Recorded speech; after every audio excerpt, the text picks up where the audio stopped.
Hi everyone, for today's lesson we are going to get started with our interactive notebook. In this class you will create an interactive notebook very similar to the one that I have right here. And what you will see throughout this notebook is all of our vocabulary words along with little cutouts to help you learn all of the language that will be in this class. So to help you get started for today, we are just going to start off with our very first lesson. And in this lesson, we are going to create tabs with information of all of our beginning vocabulary words of our first unit. Our first unit is called the language of geometry, in which we will define characteristics of points, lines, and planes. But before we get started, I need to make sure that you have all of the supplies that you need for this lesson. The first thing that you will need is a single subject notebook that is blank. So please make sure that you have a single subject notebook that is ready to go for this class. The second thing you will need is you will need a pair of scissors, a glue stick.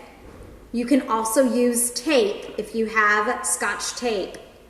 You will need something to write with. I recommend strongly that if you have highlighters with you.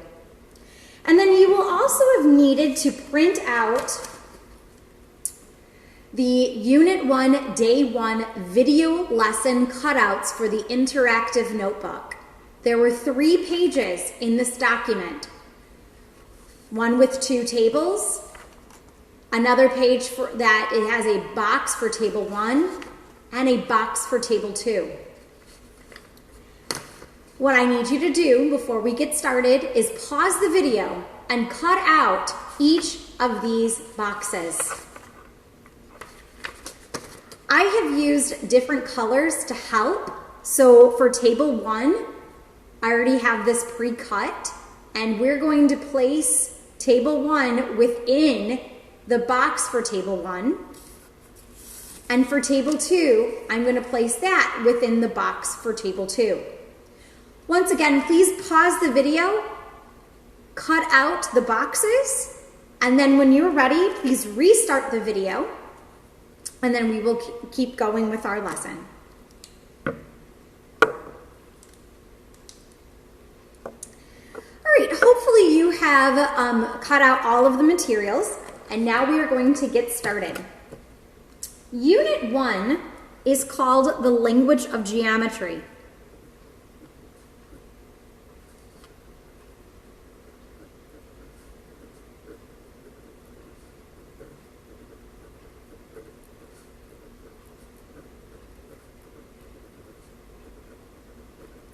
There is a lot of language in geometry. In order for us to talk about different figures, we have to give each figure a name. In order for us to talk about the world around us, we need to give it a name, give objects a name.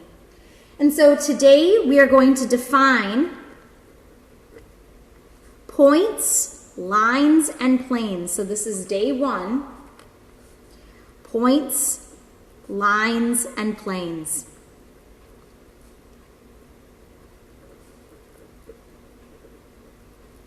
With our learning objective being, I can identify, draw,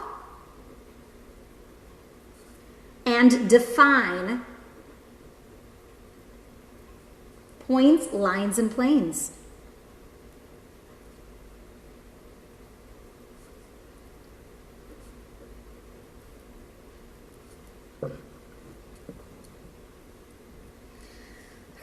Let's go ahead and start with table number 1.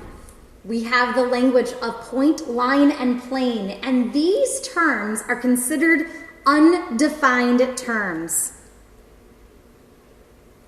And the reason why they're called undefined terms or figures is because there doesn't exist a beginning or an end for any of these. So before we get started with this cutout, I would like you to please go ahead and paste table 1 into the direct center of the table. So use your glue stick or use your tape, and we are going to paste this right into the center.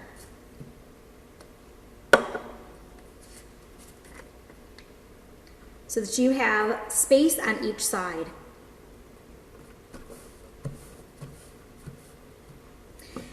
Next, once it is pasted into the center, I would like you to please cut along each line so that we end up with tabs. Cut along these lines.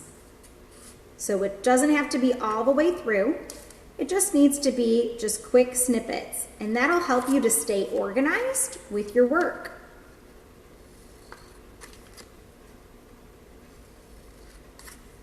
So now we have ourselves some tabs, and we can get started with our first word. Our first word is the word point, and the word point represents a specific location. It has no dimension, and it is represented by a dot. So a point could be as small as the tip of your pen, or it could be as big as a city. That would be representative of a point on a map. It's not a specific width or bigness or smallness, but the way that we represent a point is we represent it with a dot. And the other way that we name it is with a capital letter. So in this case, this is called point A. So we would either call it capital A, or we would just say point A, and it is represented by a capital letter. The next word is the word line, and a line is a connected straight path.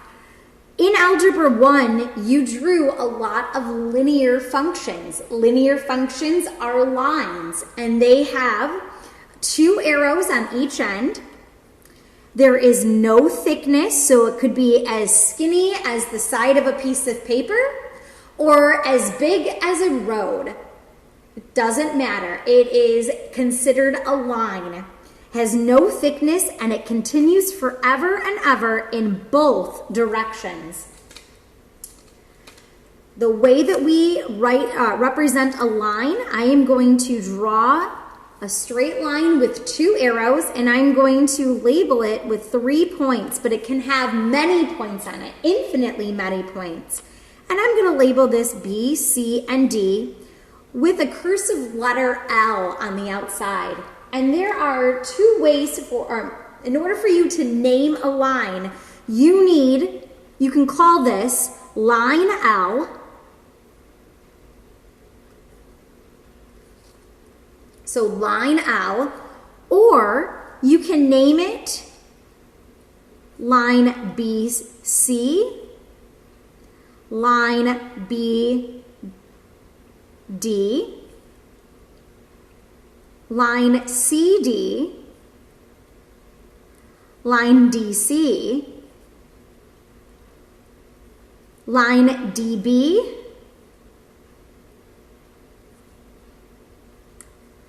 and line, I think I have BC, BD, CD, I think maybe CB. So how you name this line is any 2 points on the line.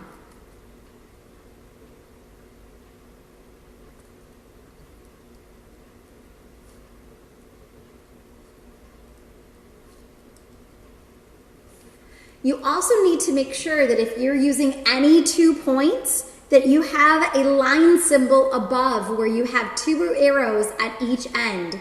So in order to name a line, you either are going to see a cursive lowercase letter on the outside of the line, and we would call that line L, or line whatever the letter is on the outside. This L right here has no dot right next to it, so that's how we name it. Or any 2 points on the line in any order. The order of the points do not matter. Any 2 points on the line in any order.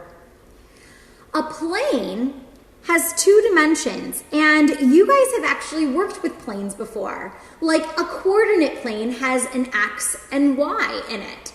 And a plane is typically represented by a rectangle or a square.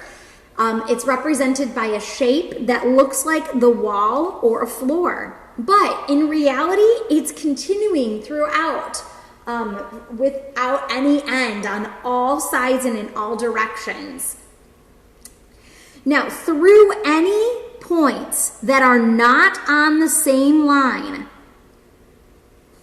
there is exactly one plane. So essentially what that means is that if you have 3 points within the plane, so we'll call this E, F, and G, any 3 points within that plane, if they could form a triangle, then that means that we have enough points to create a plane.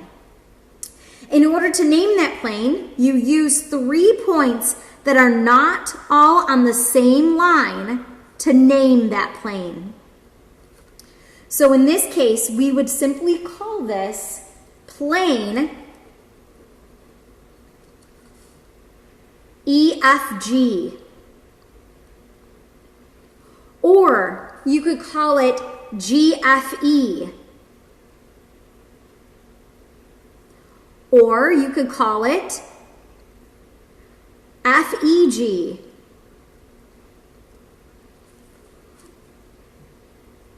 The points, the order of the points do not matter as long as the 3 points could form a triangle.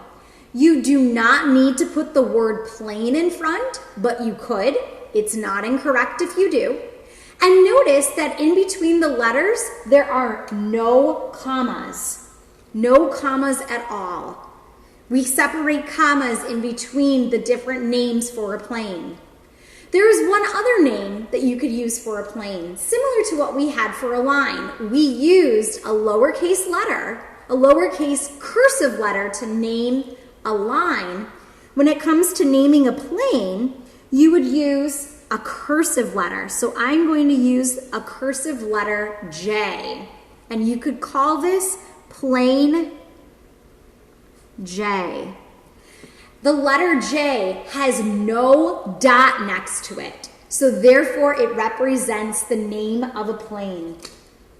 So the thing that I want you guys to know here is that whenever you name a plane, it's choosing points that are not all on the same line to name that plane, and you have to use 3 points that could form a triangle.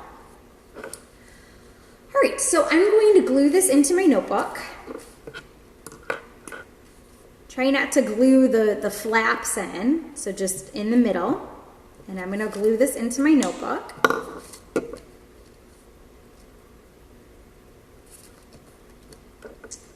And I'm going to fold in each of the tabs.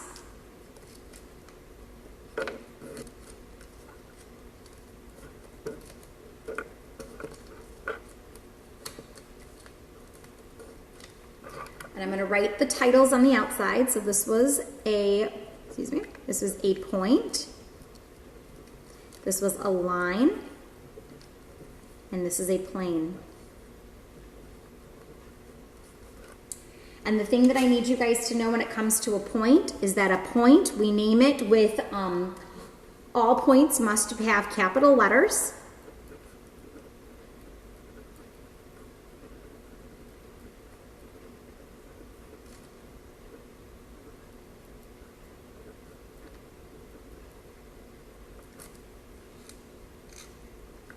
So that is one thing I need you guys to know about points. All points must be labeled with capital letters. You'll see a dot right next to the point, like point P is something you might see. A line, there are lines can be in any order, so the points can be listed in any order.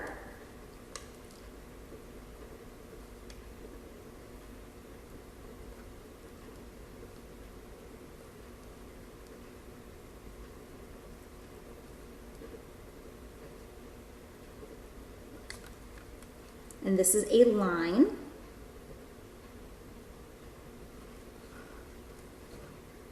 You could also name it with a lowercase cursive letter.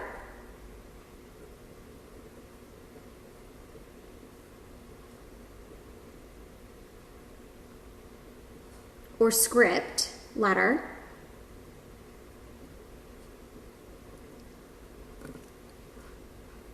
And you'll see that on the outside, there'll be some sort of cursive letter.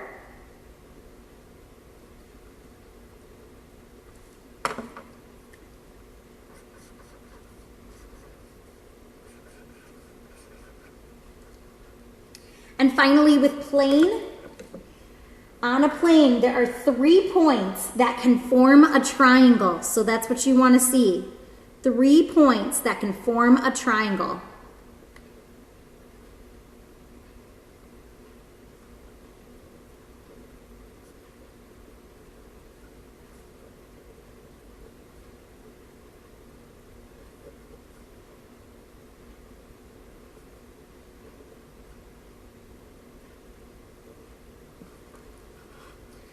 So that's what you would see inside of the plane. You would see 3 points that would not all be on the same exact line.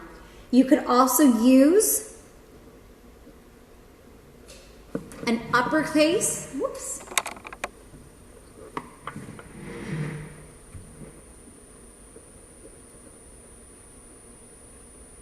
cursive or script letter.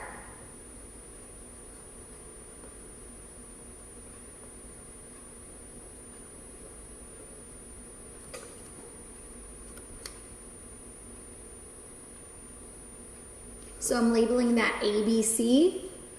I know it's kind of hard to read, but it's ABC, or like little points, and then you would see like the capital I or some sort of script that where that script letter is not next to a point. So I'm going to make sure I emphasize triangle, and you want 3 points in order to name it. Or you could see in a cursive uppercase script letter. So those are the things that I need you guys to know when it comes to points, lines, and planes. Now there are pieces of points, lines, and planes that I want you guys to be aware of. And those pieces are what we call defined terms. So now we are ready for table number 2. And I'm going to go ahead and flip the page so that you guys can actually see what is going on here. Moving on to the next page, this is called defined terms. Defined terms or defined figures means that there exists a beginning and maybe an end. It just depends on what you're talking about, but there exists an actual beginning piece. All right, so just like before, I would like you guys to please go ahead and glue the table directly into the center, and we are going to cut along each of the lines just like we did before.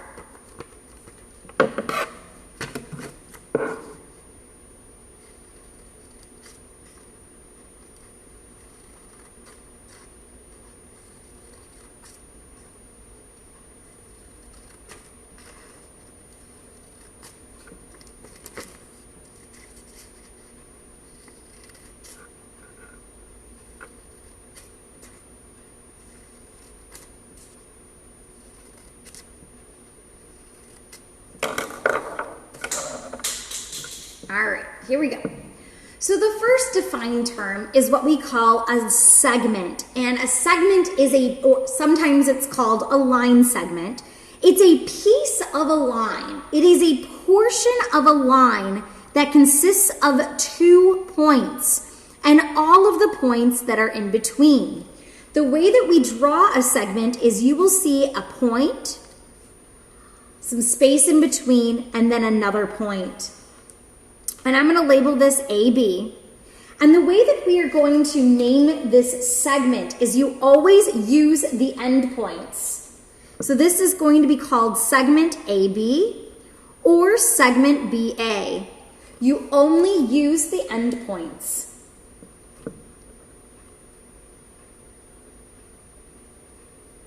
and the endpoints are the points that are on each end. So you use the endpoints, and the symbol that you would use would be a line with no arrows. So there will be no arrows on that line. That is considered a segment. I'm going to fold that in, and we're going to call it a segment.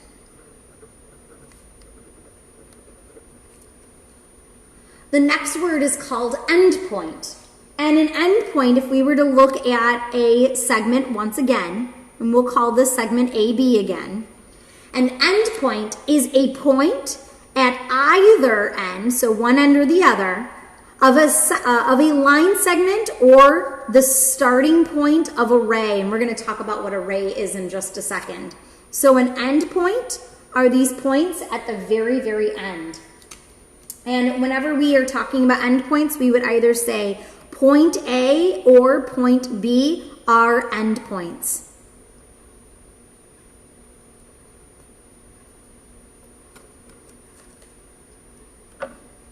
A ray is just like a ray of sunshine. It has it's a portion of a line that starts at a very specific point, and then it continues forever and ever in one direction. So what you're going to see is you're going to see a point and then an arrow coming off of that point. I'm going to call this C and then D and then E. I'm going to put a few points on there because remember there's a bunch of points in between, but I am just defining them more specifically with very clear dots. And in order for you to name a ray, you have to name the ray with a starting point. So the end point must go first whenever you're naming it.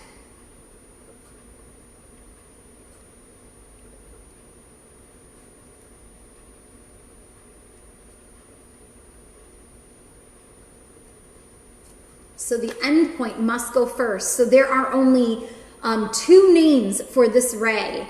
And the ray name is ray CD or ray CE.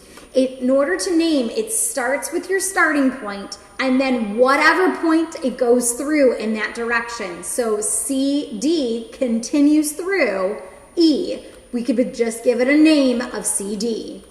CE, even though it goes through D, we use C and E for the name. So it always has to have a starting point of C. That is the first letter. In whatever direction it's going through, that's how you must name it. That is considered a ray. An opposite ray is just like it sounds. Opposite rays are two rays that share the same endpoint. But together, they create a line. So opposite rays are lines when they are put together. So what I'm going to do is I'm going to draw a line, and I'm going to put 3 points on that line. We're going to call it F, G, and H. And in reality, there are 2 rays taking place here. Your first ray, if I were to use some color, is ray GF. There's my first ray, and I'm going to label that ray GF. And I have to label it GF because G is the centerpiece. It's the start of my ray. So when it comes to the symbol is always pointing to the right whenever you name it, regardless of whatever direction the ray is pointing in. So I'm going to say ray GF and ray GH. So this is the ray that's going in the opposite direction, which that didn't really show up. So let me get a different color. Here we go. Ray GH are opposite rays. And they are opposite rays because together these 2 rays form a line. So they meet at a point, and that point is G. Together those 2 points form, those 2 rays form one line, and we call those rays opposite rays. So to recap, segment and ray, those are all pieces of a line. And because they're pieces of a line, you only need 2 points in order to name those defined terms, because they are pieces of a line. And a line requires 2 letters or 2 points. Endpoint and ray also requires just 2 points whenever you name it. Collinear points, these are fun points. So collinear points are all points that lie on the same line. So think co means together, and linear, remember your algebra, means line. So collinear means all of these points are on the same line. So if I were to draw a line and have a few points be on here, I, J, and K, I would say that point I, comma, point J, comma, and point K are collinear.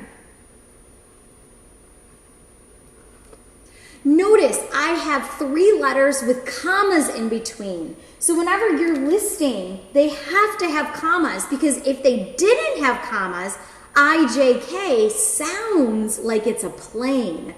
That is not what we are talking about. We are talking about distinct individual points. So because we're talking about distinct individual points, you must separate them with commas. Coplanar points are points that lie in the same plane. So I'm going to draw a plane, and I'm going to label this plane J with a few points that are in between. And I'll label this L, M, and N. Just like before, coplanar means together on the same plane. They lie on the same plane together. So once again, I would say L, comma, M, comma, and N are coplanar points, because together they lie on the same plane. Notice I did not use the letter J. The letter J is the name of a plane. It is not a point. Please be very careful. I'm going to fold these in and give names. So this is endpoint.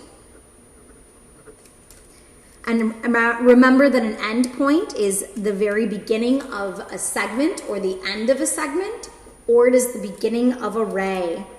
Here is ray. And ray has a beginning point, and then it continues forever and ever in one direction. Then we have opposite rays. And opposite rays are 2 rays that when together, they form a line. Next we have collinear points.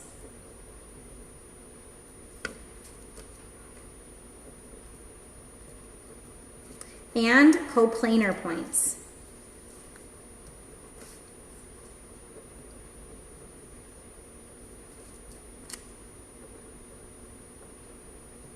All right, let's go ahead and paste this into our notebook.